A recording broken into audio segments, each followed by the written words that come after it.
In the Indian Ocean, off the Horn of Africa, lies an island unknown to many Westerners.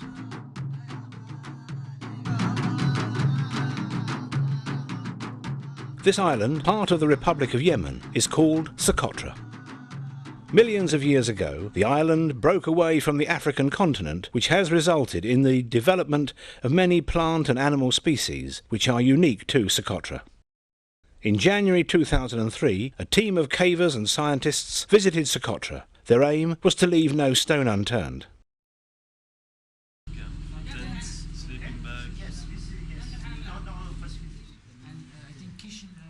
Peter de Geest is the leader of the Soqotra Karst Project number 3. Peter, why have you come to Socotra for the third time? Well, it's just the following up of our work, basically. So the first time we came to the island to check if there were caves at all on the island, this looked positively. We found nice caves, very big one, enormously interesting. And the second time we came with a small team, just to check if this was not sheer luck. And it happened to be an island with a karst potential which is enormously big. So I tried to get some funding done to do research on the island, in which I succeeded. And so now I can come for the next 4 years to do more profound research in the karstological area. So we'll try to come twice each year for the next coming 4 years. Okay. Have you found anything in the caves that will benefit the local population? Yes, actually we did during this expedition. We found a nice waterfall in a particular cave, which is a very big one. So it's a very good potential for drinking supplies and drinking water for the nearby village. In some months of the year, 500 people depend on bad water for the moment. So we will try to give them the best fresh water on the island. This is a really good thing. Yeah. In another cave will be in the future an ecotouristic asset, probably. So now already one guide is paid to guide people through the caves, which is a very good thing also. So there are really applications to cave research on the island. Good.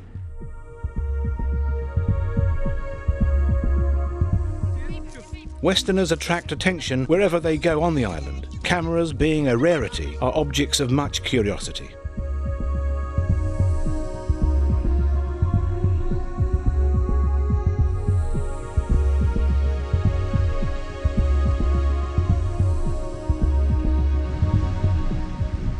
The tarmac road has been constructed in recent years and joins the capital, Hadibau, to the developing airport.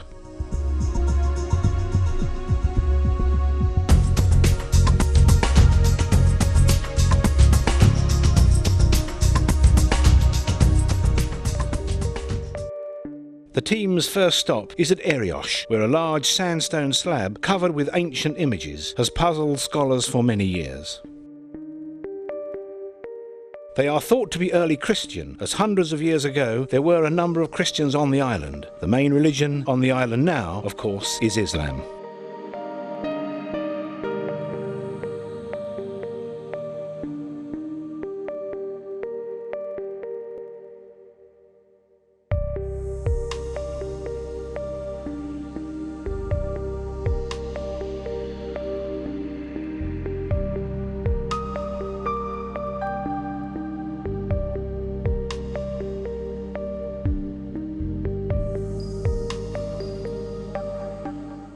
K. Van Dam has other interests and soon makes a significant discovery in a nearby pool.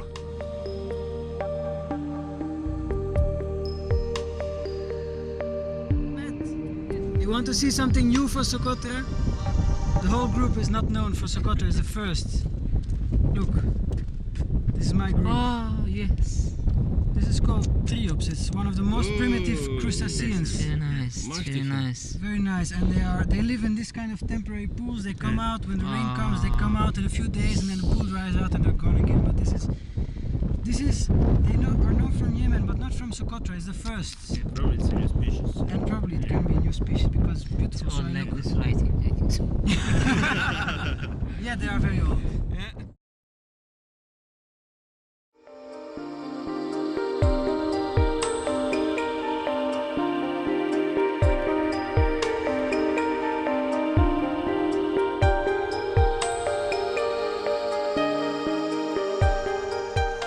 Peter de Geest walks the perimeter of the area with a global positioning receiver in order to accurately locate the area. Now the position of the site is known to within a few feet. Peter, a geologist as well as an experienced caver, explains the rock formations to some locals. Here granite is mixed with sandstone.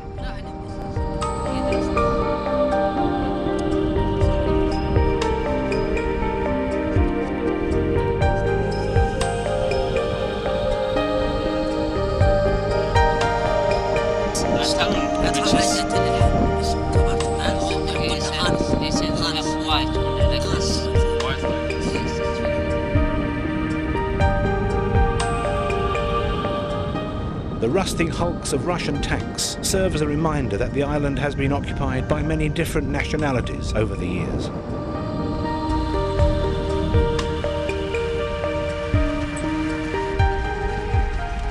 Soon the tarmac road is left behind as the team penetrate deep into the interior of the island.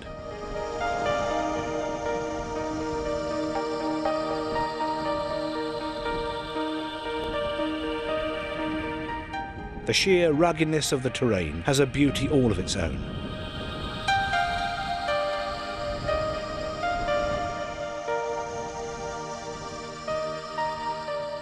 In the failing light, the team has discovered a small hole which needs to be investigated.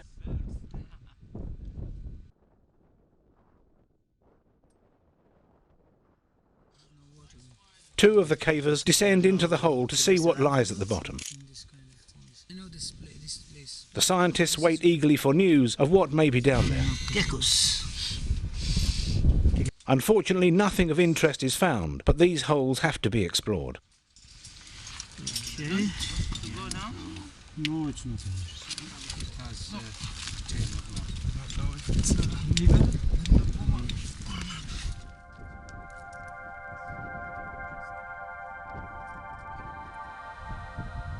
Camp is finally made and the team gets some well-earned rest. It has been a long day.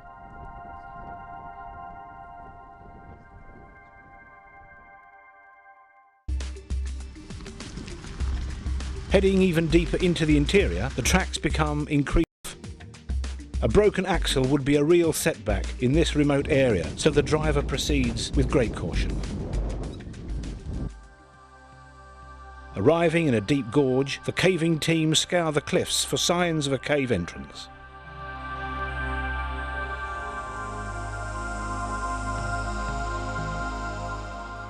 To the untrained eye, there appear to be many caves, but in fact there is nothing worthy of exploring here.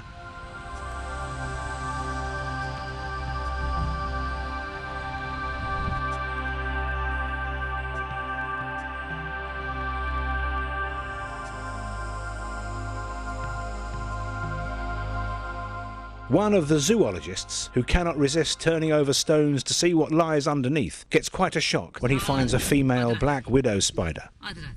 The find generates much interest and amusement amongst the team. Can you give me my please?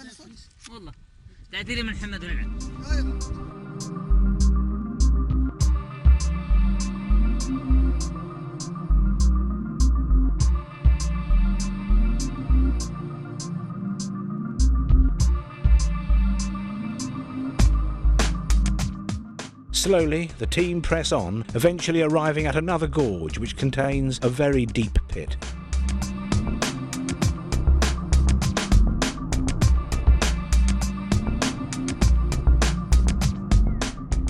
Investigations show that the pit is far too deep for the ropes they have brought with them, and that the pit would also need a larger team to explore it thoroughly. That will be done during a future visit. Meanwhile, the flora in the gorge is worth recording.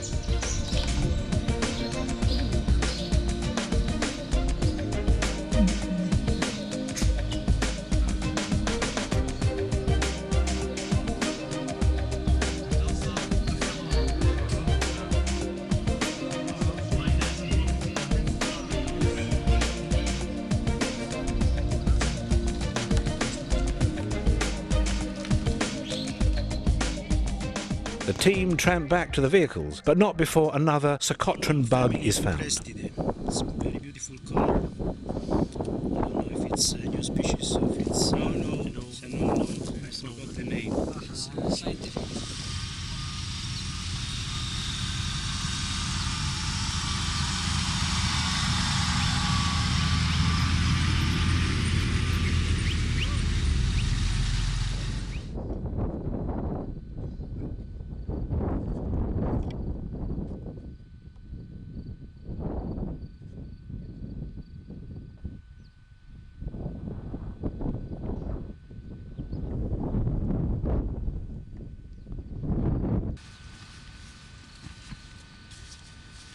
شباب يعني حرق العيني وهكذا. حرق كالعاب.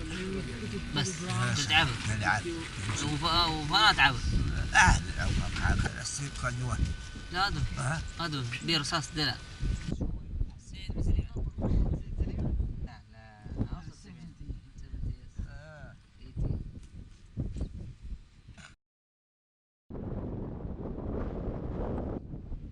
Well, I came here to study a group of animals, a group of crustaceans, the terrestrial isopods, which are a very important group of animals.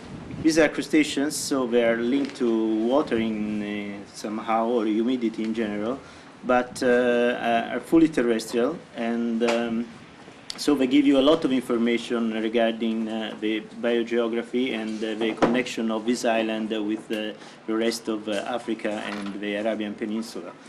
I was here also 3 years ago to study this group, the same group of animals, and we found really a lot of new species and new genera on these islands. About 38 species are now known, but during this trip we found at least another 10, probably about 10 new species that will be added to the list of all the species from the island.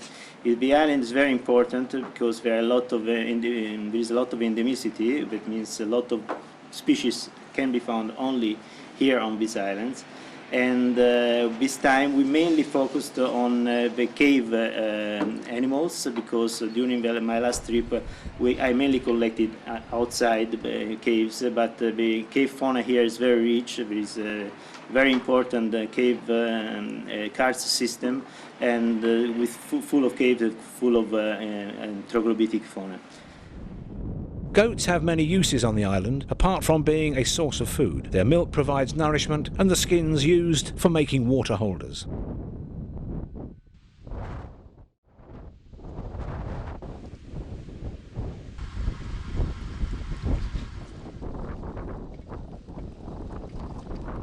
The team arrive at a village where the boys find the cameras of great interest and pose quite readily, especially when bribed with a few sweets.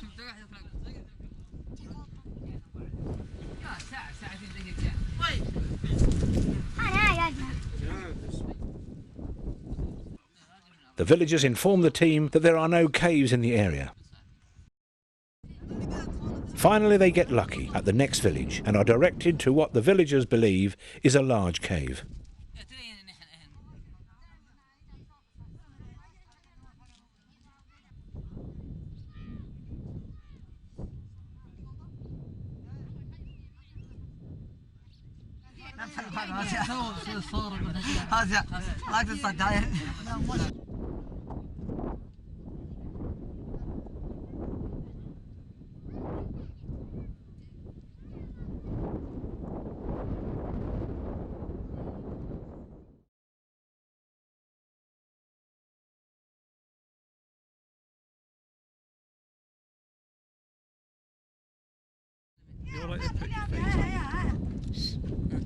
You all like being on video?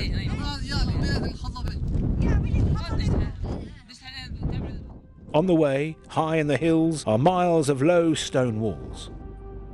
Constructed many years ago, they no longer have a use, and their actual purpose is still unknown. The walls are too low to keep goats from escaping, so perhaps the walls prevented soil from being blown away in the strong winds that blow up here.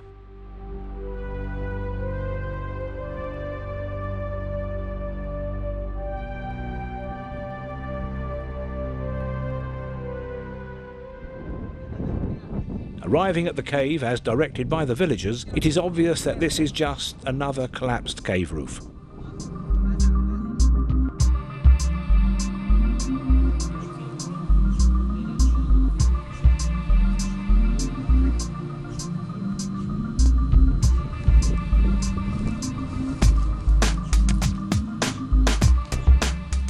Having travelled many miles of rough terrain to reach this spot, the team make the most of the find and explore the pit.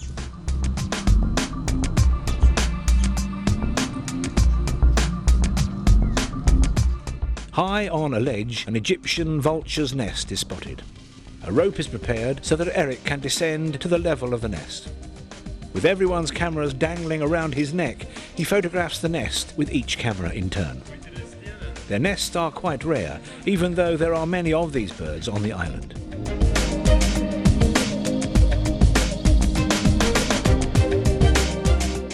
Later that evening, camp is pitched inside some old goat pens. This seemed a good way to keep out the strong winds that batter the tents, making a good night's sleep almost impossible. Unfortunately, the place is swarming with fleas, so the area is sprayed with disinfectant.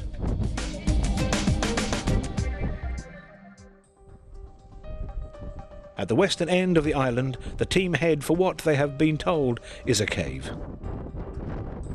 Once again, there is deep disappointment as the cave proves to be a waste of time.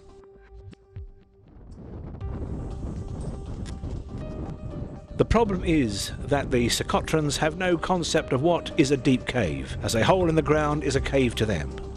So the team enjoy the view before moving on.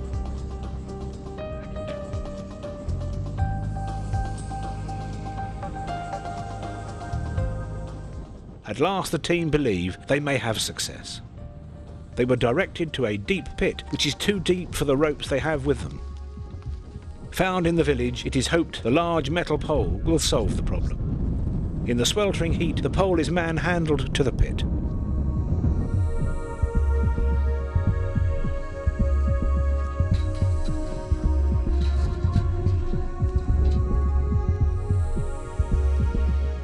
With the pole precariously in place, the rope is attached to the pole, which enables the rope to just reach the pit floor.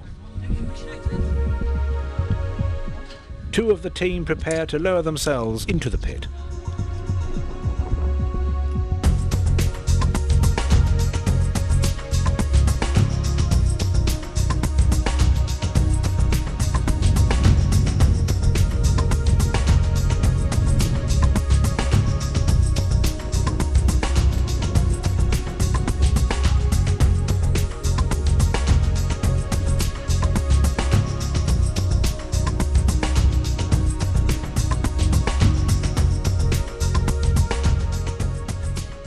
While the two explore the pit, the surrounding terrain is worth viewing for its rugged beauty.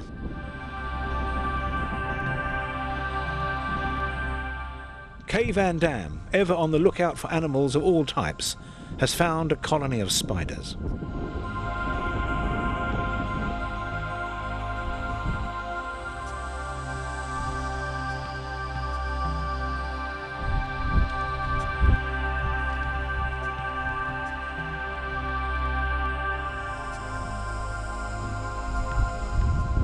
Peter and Joss survey and photograph the pit bottom, which reveal nothing of interest, as there are no galleries leading off the pit floor.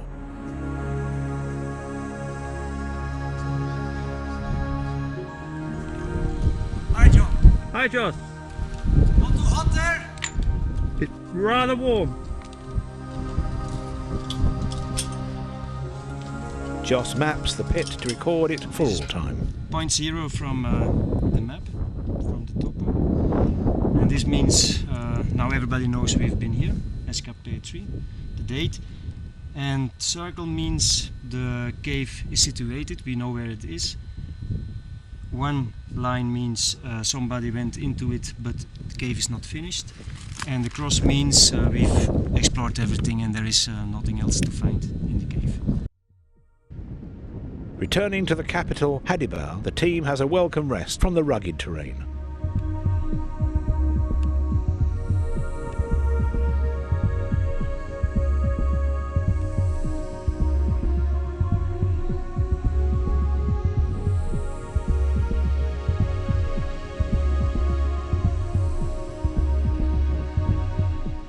Fishing is limited to just a few months a year, as a fierce monsoon wind blows through the summer months, making it impossible to launch small boats such as this.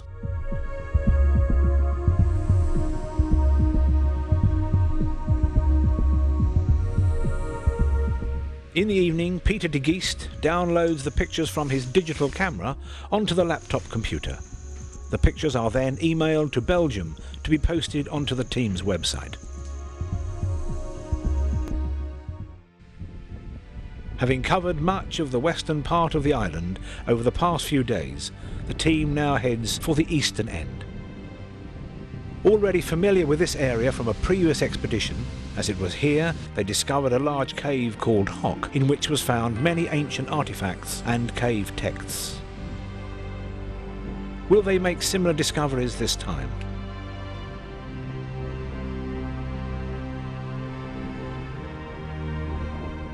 Who can tell what lies in the walls of these massive cliffs? It is not hard to imagine dinosaurs roaming around the tops of these cliffs, or a pterodactyl to swoop overhead at any moment.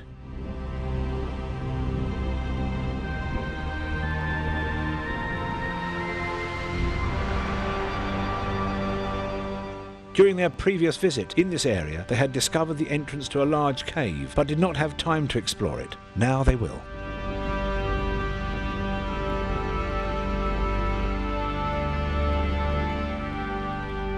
Camp is made under the cave entrance, which is high up on the cliff above the sand dune.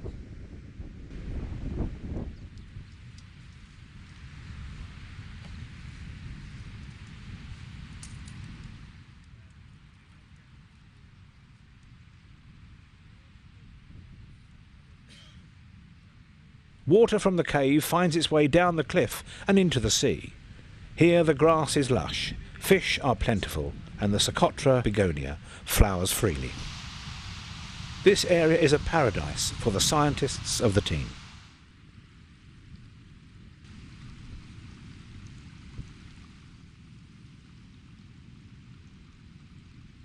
Professor Abdul Karim Nasher of Sana University. Good evening, sir. What have you been doing on Socotra, and what is your life's work involved? Thank you. Well, I started my interest in the island with the parasites and their vectors on the island. Generally the human and animal parasites. But I was fascinated by the biodiversity of the island, so I've been collecting animals and plants of all kinds. I could identify some of them and send others to specialists to other countries.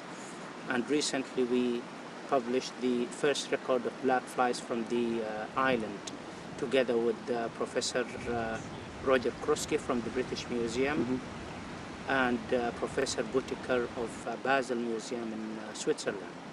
So that was one of the recent work. And what have you found so interesting on Socotra to bring you back again? Everything is really fascinating. I think the biodiversity, the immense number of plant species, the endemic ones, the animals, the birds, I think everything is really fascinating. This is why I keep coming to the island on and on again. I started my first visit in 1971, and now we are in 2003. I'm still interested to come back again.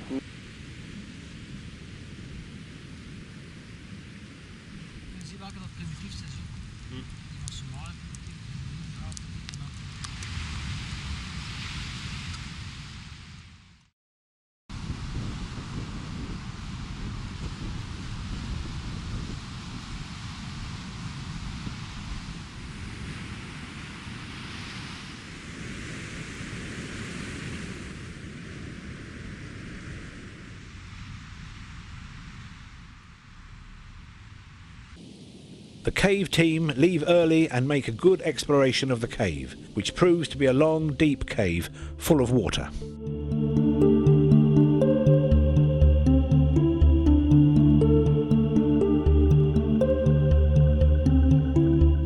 Most importantly, there is an active water system with water coming from a small hole in the cave roof. Joss would like to climb up through the hole, but without a ladder, the climb up the slippery rocks would be impossible. Unbelievably, Joss finds a large bamboo ladder by the camp and starts to drag it up the sand dune to the cave above. Joss is joined by Eric, and between them drag and carry the ladder up the sand dune and the rocks and into the cave to the waterfall.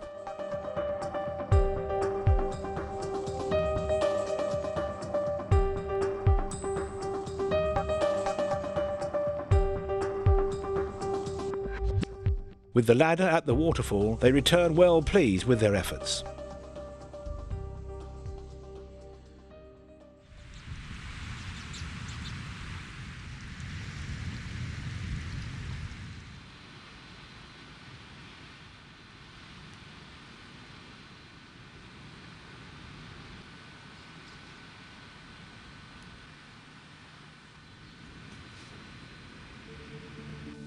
The local village headmen are told of the supply of fresh running water and are taken into the cave to see it for themselves.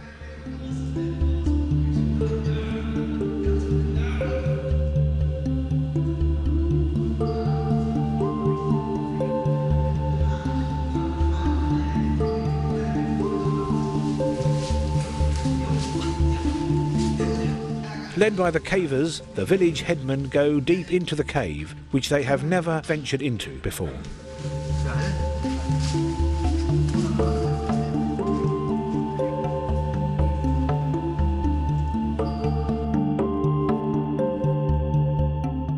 The cave is too large to light with a video light, so still photographs are taken with powerful flash guns.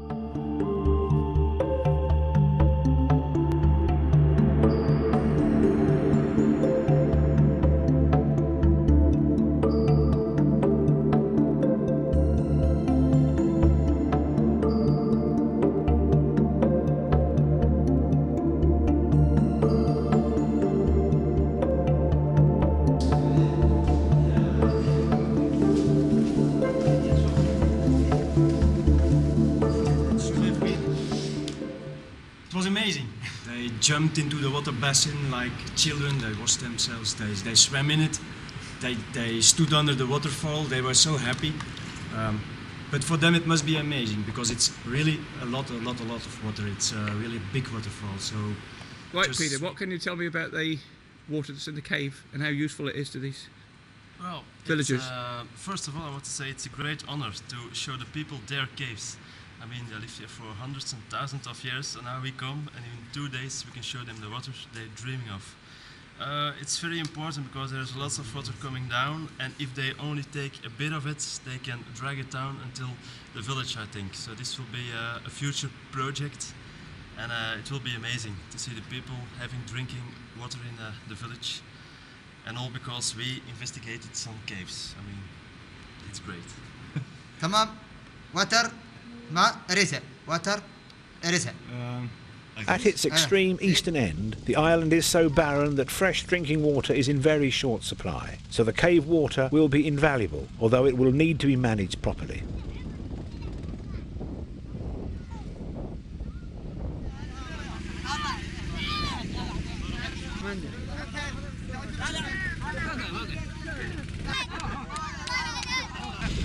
The village headmen are so pleased with the discovery of running water that they invite the team to their village for tea and musical entertainment.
After a few days' break at the capital, the team set off to explore one of the most beautiful parts of the island, the Wadi Ihaft.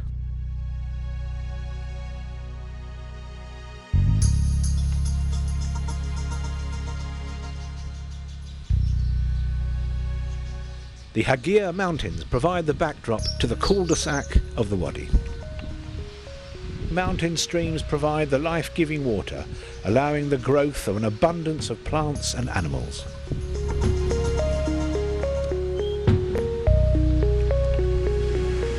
The clear, fresh stream provides a good opportunity for a swim.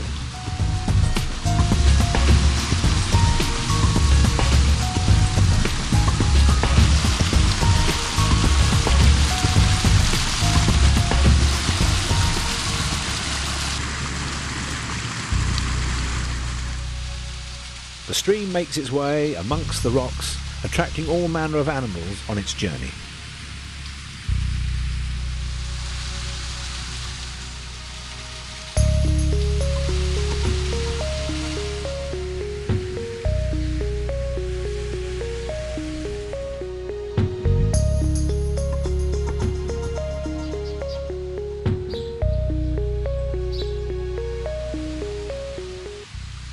Then, finally, at this rock, the stream just ends. Surely the stream must be draining into a cave system beneath the wadi before flowing into the sea. After the swim, the team enjoy the variety of plants and animals on display, surrounded by spectacular scenery.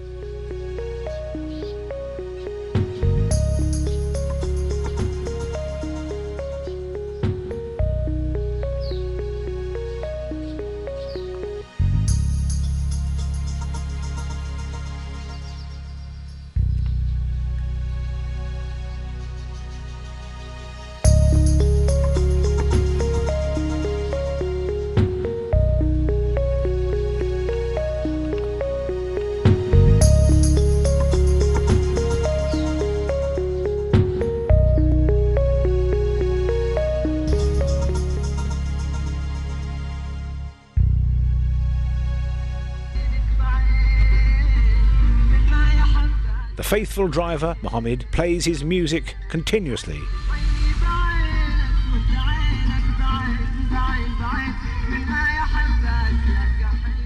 The final days of the visit are coming to an end, so the team make one final long trip to the farthest western end of the island, the area of Callsign.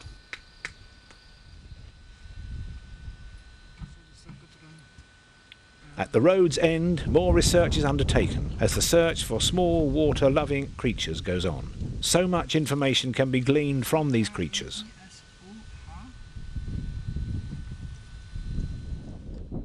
Heading back to Hadibau, the scenery changes to a hot, dusty plain. Even here, trees and shrubs manage to scrape an existence.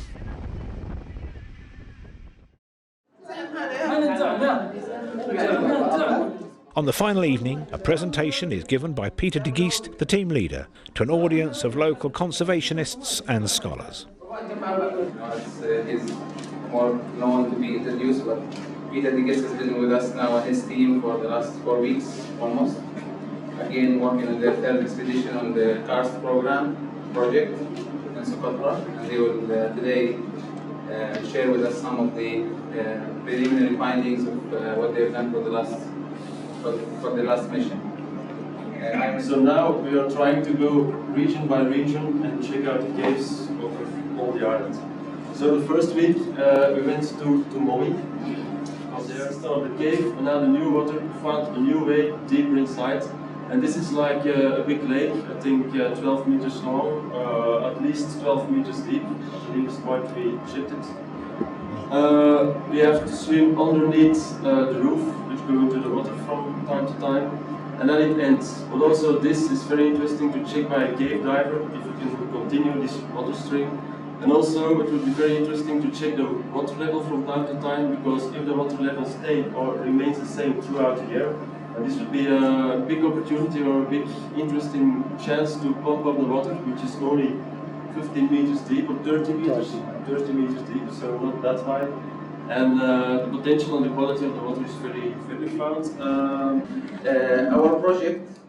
The island's conservation unit is keenly aware of the importance the island offers researchers and is grateful for the work carried out by the team.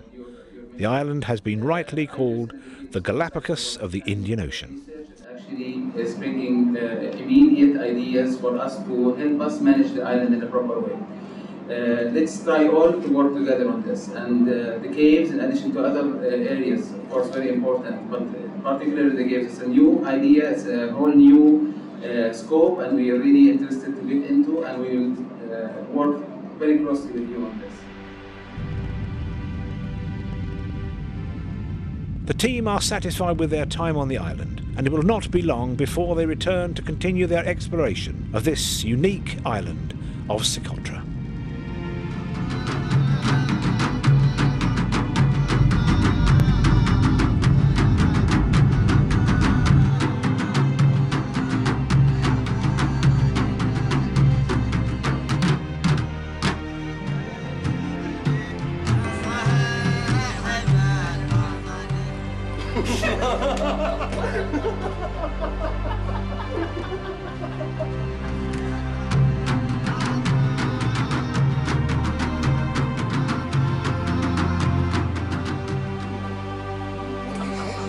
Shut up, you!